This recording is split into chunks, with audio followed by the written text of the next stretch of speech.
Assalamualaikum warahmatullahi wabarakatuh.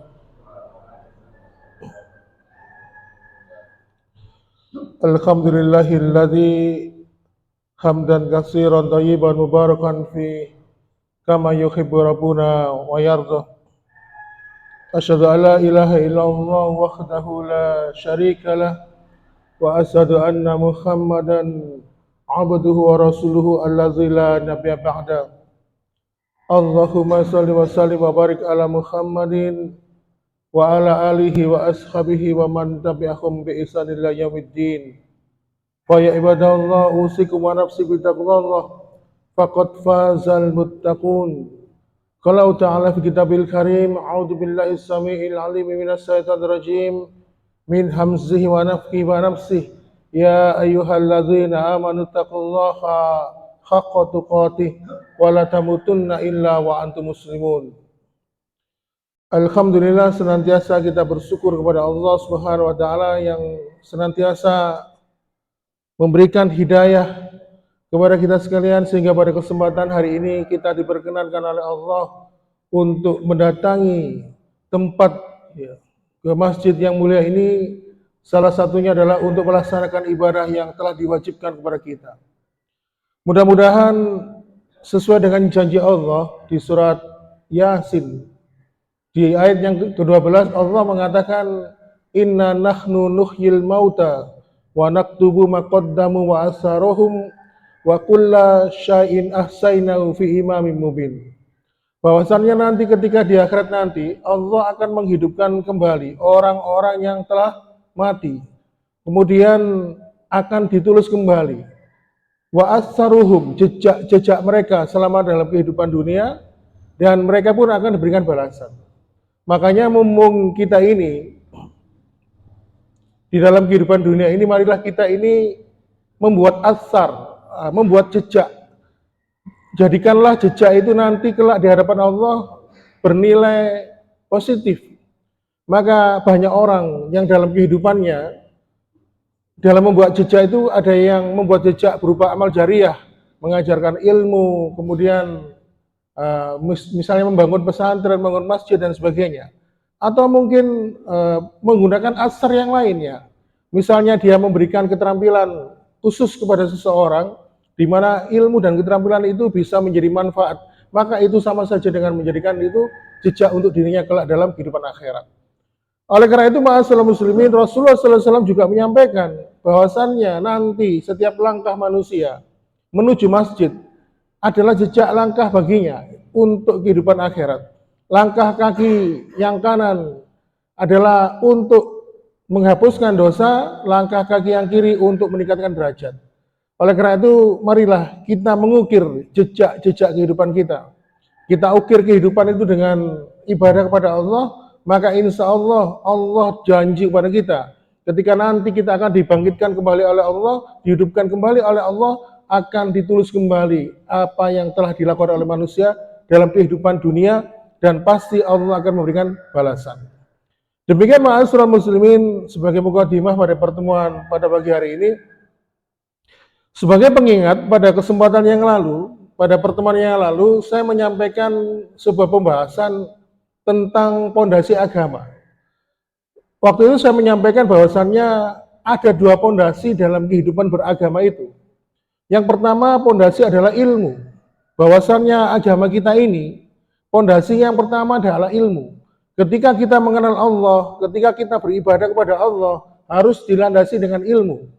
Dan bahkan sudah pernah juga saya sampaikan dalam kesempatan itu, Rasulullah SAW menyampaikan bahwasannya ilmu, dan bagi orang-orang yang senantiasa menuntut ilmu, maka Allah dekatkan langkahnya menuntut ilmu itu guna mendapatkan kehidupan surga. Karena apa? Karena kehidupan surga itu identik dengan ilmu, dan kehidupan neraka identik dengan orang-orang yang bodoh. Artinya apa? Ketika Allah disembah, ketika Allah diibadahi oleh kita, Allah tidak ingin diibadahi dan disembah hanya dengan prasangka, hanya dengan praduga, tetapi Allah ingin kita sembah, kita ibadahi dengan ilmu. Oleh karena itu, ilmu mengenal Allah ini menjadi ilmu yang wajib, sebagaimana ketika Rasulullah SAW menyampaikan thalabul ilmi fardhatun 'ala kulli muslimin. Dalam hadis riwayat Imam Ibnu Majah. Menuntut ilmu, artinya menuntut ilmu agama ini adalah wajib bagi orang-orang yang beriman. Kemudian ma'asyiral muslimin, pondasi agama yang kedua yang akan kita bahas pada pembahasan pagi ini adalah bahwasannya kalau pondasi agama itu yang pertama ada ilmu, maka pondasi yang kedua adalah akhlak. Akhlak ini tidak kalah penting dengan ilmu. Oleh karena itu, ketika seseorang ini mempunyai ilmu, tetapi di satu sisi dia tidak punya akhlak, maka apa segala sesuatunya itu bisa menjadi rusak. Kok bisa? Iya, karena Rasulullah menerangkan. Jadi ketika seseorang itu tidak punya akhlak, maka bisa merusak amal-amalnya, bisa merusak kehidupannya. Rasulullah SAW menyampaikan, Inna syu'al khuluqi yubsidul amal, kama anal khala yubsidul asal. Kehidupan akhlak yang buruk itu, bagaikan kehidupan akhlak yang buruk itu bisa merusak amal, bagaikan cuka yang bisa merusak madu. Makanya, kalau ada orang yang punya ilmu, tetapi tidak punya akhlak, maka bisa rusak. Bukan berarti, ya, ketika seseorang itu dalam hari ini akhlak menjadi satu yang penting. Karena apa? Antara ilmu dan akhlak ini dua komponen yang tidak bisa dipisahkan. Oleh karena itu, ketika ada orang yang berakhlak tapi juga tidak punya ilmu, itu juga batil. Karena ini juga sesuatu yang tidak bisa dipisahkan. Oleh karena itu, ma'asyiral muslimin, kalau kita melihat di zaman Rasulullah SAW masih bersama dengan Abu Thalib, paman beliau, siapakah di antara orang-orang dekat Nabi, para sahabat, yang paling bagus akhlaknya? Tidak lain dan tidak bukan adalah Abu Thalib, paman beliau. Beliau dikenal sebagai seorang yang berakhlak tinggi, melindungi Nabi, ya, memberikan dukungan terhadap dakwahnya, kemudian pokoknya membackup dari belakang kegiatan dakwah Rasul. Tetapi ketika Abu Thalib ini di akhir kehidupannya, dia tidak menyatakan keimanannya, dan dia terpengaruh dengan omongan Abu Jahal untuk tidak bertauhid kepada Allah. Akhirnya akhlak yang luhur dari Abu Thalib ini tidak mampu membawa dia pada jalan keselamatan di hadapan tauhidnya Allah Subhanahu wa taala. Seperti kita tahu, akhir kehidupannya Abu Thalib ini tidak mengucapkan syahadat sehingga beliau mati dalam keadaan kafir. Dan ternyata akhlak beliau yang luhur ini tidak mampu menyelamatkan. Karena apa? Di satu sisi beliau tidak bertauhid kepada Allah Subhanahu wa taala.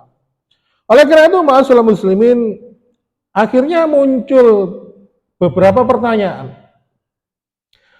Pertanyaan yang sering muncul adalah, apakah seseorang yang disebut ahli ibadah itu, apakah pasti punya akhlak? Jawabannya enggak mesti, belum tentu. Seseorang yang memukau, ya, mempesona dalam ibadahnya, kita mengenal beliau ini orang ahli ibadah, sering datang ke masjid, sering sholat lima waktu, ya, sering berkali-kali naik haji, kemudian punya hafalan Al-Quran, tapi belum tentu memiliki akhlak. Karena Rasulullah SAW sudah menyampaikan dalam sebuah riwayat yang sahih, Rasul itu pernah ditanya oleh seorang sahabat, tapi di sini sahabatnya dalam riwayat ini tidak diterangkan nama dari sahabat ini, karena fokus dari hadis ini adalah untuk mengetahui isi atau matan dari hadisnya. Seorang sahabat itu bertanya, ya Rasulullah, inna fulana tutkaru min kasrati sholatihi wa siyamiha wa sodakotiha wa tudijaroha, ya Rasulullah, aina hiya Rasulullah, qala finnar. Lalu kemudian untuk yang kedua kalinya, Rasulullah SAW pun ditanya, ya Rasulullah, tutkaru inna fulana tutkaru min ilati sholatiha wa siyamiha wa sodakotiha walam tu'dijaroha, ya Rasulullah, aina hiya Rasulullah, qala fil jannah. Jadi Rasulullah itu ditanya oleh seorang sahabat tentang dua orang wanita. Laki-laki itu mengatakan, ya Rasulullah, saya itu punya kenalan dua orang wanita.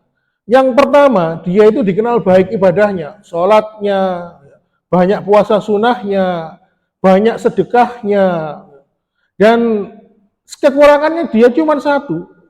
Dia itu suka gibah, ngerasani saudaranya. Lisannya itu sering ngomentari saudaranya. Jadi kalau ada saudaranya dapat hikmah, dia itu gak senang. Wah, didik menggibah gitu. Lalu kemudian dia bertanya, nanti di akhirat tempatnya di mana ya Rasulullah? Maka Rasulullah mengatakan finnar, tempatnya di neraka. Lalu kemudian sahabat itu bertanya lagi, aku juga punya kenalan seorang wanita ya Rasul. Wanita ini ibadahnya biasa-biasa saja, tidak seperti wanita yang pertama tadi. Sholatnya juga biasa, puasanya juga hanya di bulan Ramadan. Dia kalau sedekah ya semampunya, sepunya dia, dan dia tidak pernah memberikan sedekah yang banyak dibanding wanita tadi. Tetapi kelebihan satu wanita ini, dia itu sama sekali tidak pernah menyakiti saudaranya, tidak pernah mengomentari, tidak pernah menggibah, tidak pernah ngerasani saudaranya. Lalu kemudian kira-kira tempatnya ini di mana? Tempatnya dia nanti ya Rasul. Maka Rasulullah mengatakan dia tempatnya di surga. Dari pertanyaan sahabat ini, Nabi itu sudah menjawab, memberitahukan kepada kita bahwasannya yang menyelamatkan kehidupan seseorang nanti di akhirat itu karena salah satunya karena faktor akhlak. Bahkan ibadah yang begitu mempesona, begitu memukau, kadang membuat kita tuh takjub kepada seseorang, belum tentu itu menjadi sebab seseorang itu mendapatkan surga di hadapan Allah Subhanahu wa taala. Oleh karena itu, ma'asyiral muslimin wa sumratal mukminin rahimakumullah, apa bedanya wanita yang pertama tadi dan kedua? Yang wanita pertama seorang ahli ibadah, wanita kedua biasa saja ibadahnya, tetapi ya wanita yang pertama dia cacat lisannya, suka mendolimi saudaranya, sedangkan wanita yang kedua dia tidak pernah mengganggu saudaranya, tetapi wanita kedua justru dimasukkan oleh Allah ke dalam surga. Oleh karena itu, ma'asyiral muslimin, belum tentu orang yang tampak soleh di hadapan kita, selama dia tidak mempunyai akhlak yang bagus, yang baik di hadapan manusia dan di hadapan Allah, maka dia mendapatkan jaminan kehidupan akhirat yang baik. Itu dalil yang pertama, yang menunjukkan bahwa seseorang ahli ibadah itu belum tentu mempunyai akhlak yang baik. Kemudian dalil yang berikutnya, yang disampaikan oleh Rasulullah SAW ini sering disampaikan oleh beberapa ustadz dan sering kita juga mendengar. Bagaimana ketika Rasulullah SAW ketika duduk bersama sahabat, beliau bertanya, At-tadruna anil muflis, kalian ngerti enggak siapakah orang yang bangkrut itu? Maka para sahabat pun jawab, Mala dirhamun wala dinarun ya Rasulullah. Mereka yang bangkrut itu ya Rasul, mereka itu tidak punya dirham, tidak punya dinar. Maka Rasulullah mengatakan, la, tidak. Lalu Rasulullah menyampaikan, al-muflis min ummati, ya'di bihasanatihi yaumal qiyamah, wa qad satama hada, wa qad fahada, wa daraba hada, wa akhada malah hada. Orang yang bangkrut itu, kata Rasulullah, adalah orang yang nanti kelak di akhirat membawa pahala yang banyak. Pahalanya begitu banyak.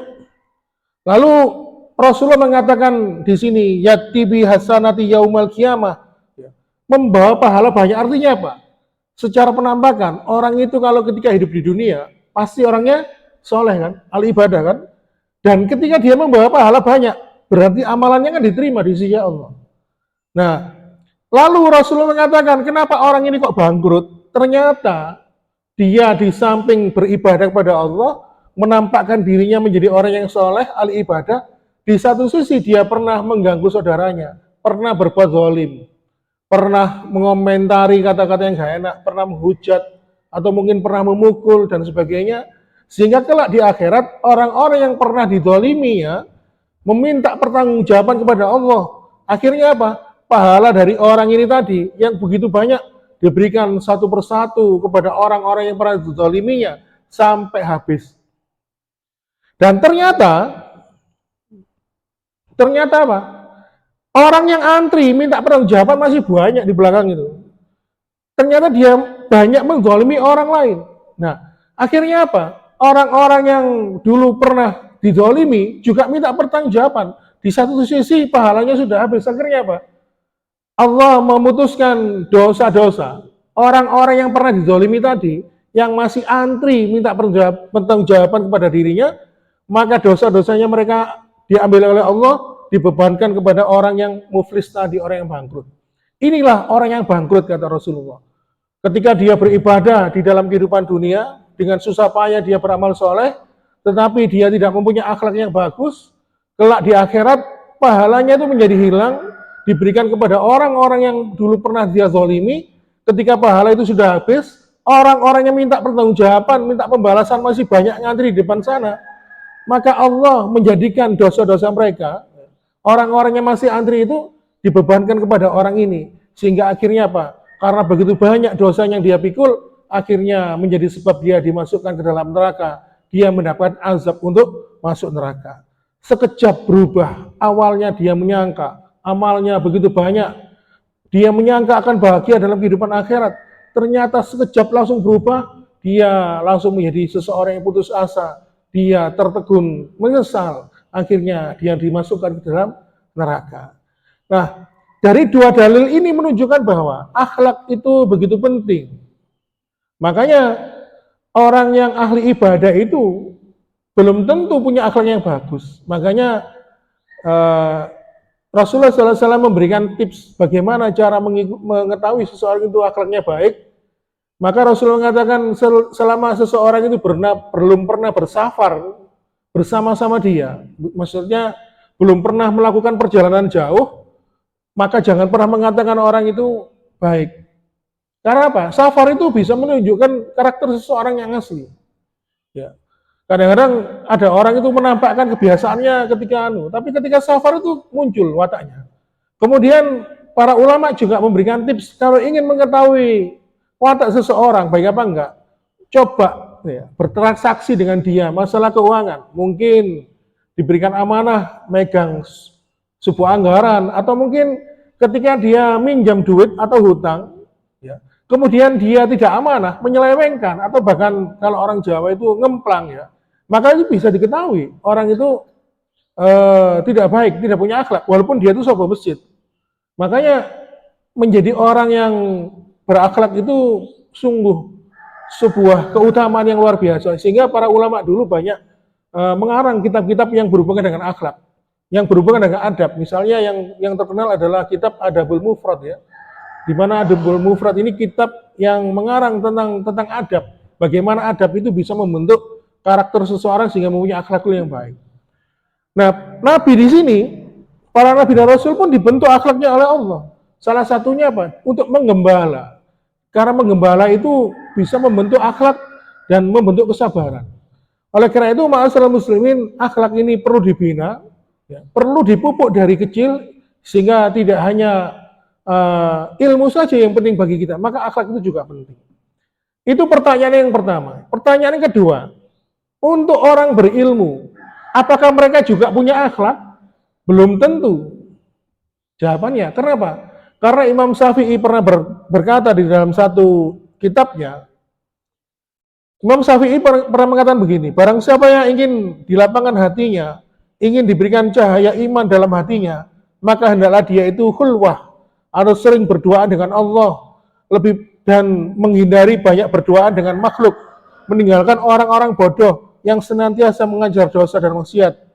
Terus kemudian mengurangi makan dan membenci orang-orang yang berilmu. Nah, Imam Syafi'i mengatakan membenci orang berilmu di sini maksudnya apa? Yaitu ketika orang yang berilmu itu tidak punya adab ketika menyikapi saudaranya yang beriman. Imam Syafi'i ini menyatakan ahli ilmu, bukan tolabul ilmi. Kalau Imam Syafi'i mengatakan ahli ilmu, berarti standarnya sesuai dengan standar beliau. Yang dimaksud ahli ilmu itu hafal hadis, hafal Al-Quran, ya, terus kemudian mampu ngarang kitab dan sebagainya. Kalau tolabul ilmi, ya seperti saya ini, baca, saya catat, lalu saya sampaikan, itu hanya sekedar tolabul ilmi, karena saya bukan orang berilmu. Nah, orang berilmu itu kadang-kadang banyak sekali kita jumpai tidak punya adab. Gara-gara hanya karena jumlah atau pengikutnya atau followernya sedikit atau berkurang, terus kemudian banyak pindah ke ustadz yang lain, akhirnya timbul hasad di situ. akhirnya memberikan fitnah dan sebagainya ya, yang biasa disebut mentahdzir ya. Ada, dan ini sering kita lihat di rekaman-rekaman media sosial. Makanya kadang-kadang orang berilmu itu ya memang kadang-kadang terpleset karena hal ini. Oleh karena itu kita berlindung kepada Allah Subhanahu wa taala dari keburukan akhlak, dan Allah Subhanahu wa taala kita harapkan senantiasa menjaga kita, memberikan kita dan membaguskan akhlak kita. Dan sesungguhnya Allah Subhanahu wa taala mengutus Rasulullah sallallahu alaihi wasallam ke dunia ini sebagaimana ketika beliau menyampaikan, sesungguhnya aku diutus oleh Allah kepada umat ini, kata Rasulullah, adalah untuk membaguskan akhlak manusia. Oleh karena itu, ma'asyiral muslimin, inilah pondasi agama yang kedua, yaitu keindahan akhlak dalam kehidupan beragama. Demikian yang dapat kami sampaikan, mudah-mudahan ada manfaatnya. Mohon maaf bila kekurangan. Maka saya akhiri. Wassalamualaikum warahmatullahi wabarakatuh.